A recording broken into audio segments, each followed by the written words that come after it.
Hello guys, welcome to my YouTube channel. I am Mampi, your favorite life sciences teacher.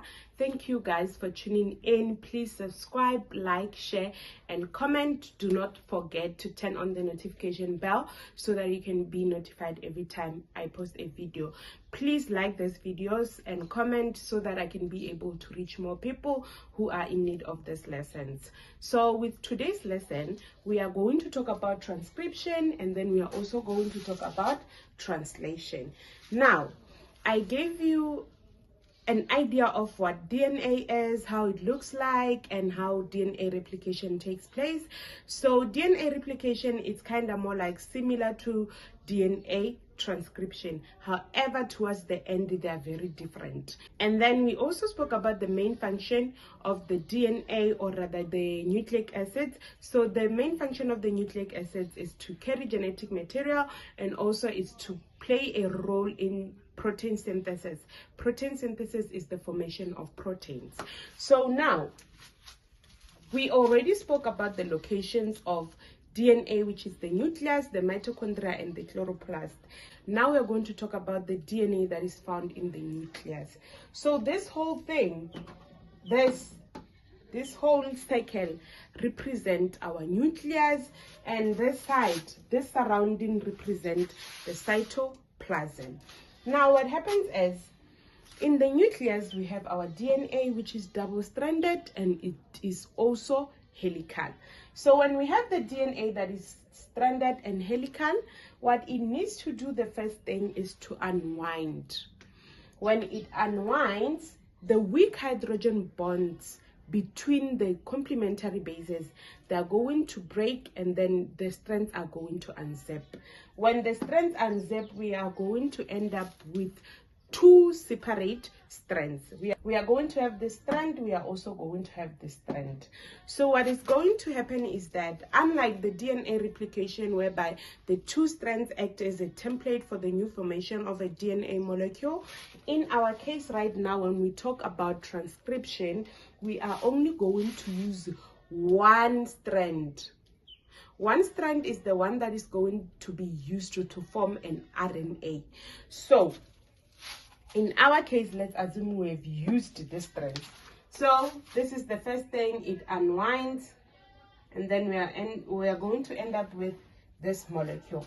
So when we end up with this molecule is called messenger RNA.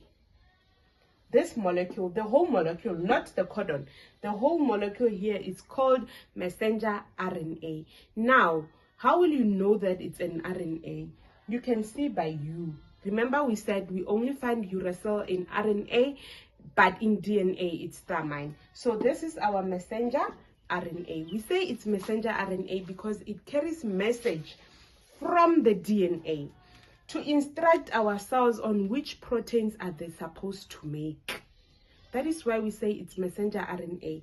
It takes a coded specific message or a coded information from the DNA, and then it's going to make protein. Remember, this plays a role in protein synthesis. So these two, if they ask you the two processes which play a role in the formation of proteins, you say transcription and also translation. So when we have our messenger RNA, we also have what we call codon. So codon are these bases: the uracil, the cytosine, the adenine. The three bases are called codons. So now what is going to happen is that this whole process here is transcription. So from the DNA, we have the messenger RNA. That is the process of transcription. Transcription is the process whereby DNA makes or forms messenger RNA. I've included the steps there. First thing, unwinds, and then weak hydrogen bond break. When they break, we have two separate strands, and one of the strands is going to be used as a template for the formation of messenger RNA. When we are done with this transcription, the messenger RNA now needs to move out of the nucleus, carrying the message that it has from DNA, or carrying the information that it has from the DNA. Now we have this, we have this, we have this, and then we have the little spaces. The little spaces represent the nuclear pore. This is a nuclear pore, this is a nuclear pore, this is a nuclear pore, this is a nuclear pore, this is a nuclear pore. The messenger RNA moves through the nuclear pore and then it goes to the cytoplasm. Now, when we come to the cytoplasm, we are going to discuss translation. So, in the cytoplasm, we have what we call ribosome. Ribosome is actually a structure whereby proteins are made. I hope it makes sense. So we have our ribosome here, and then we also have this, we also have this. Now we call this anticodons. Anticodons are found in the transfer RNA. This gives you an idea. Messenger RNA, it's all about the message. Transfer RNA, it's all about transferring something. So the anticodon, or rather the transfer RNA, it carries specific amino acid. I hope it makes sense. It carries a specific amino acid. So when the messenger RNA lives through the nuclear pore, it attaches to a ribosome.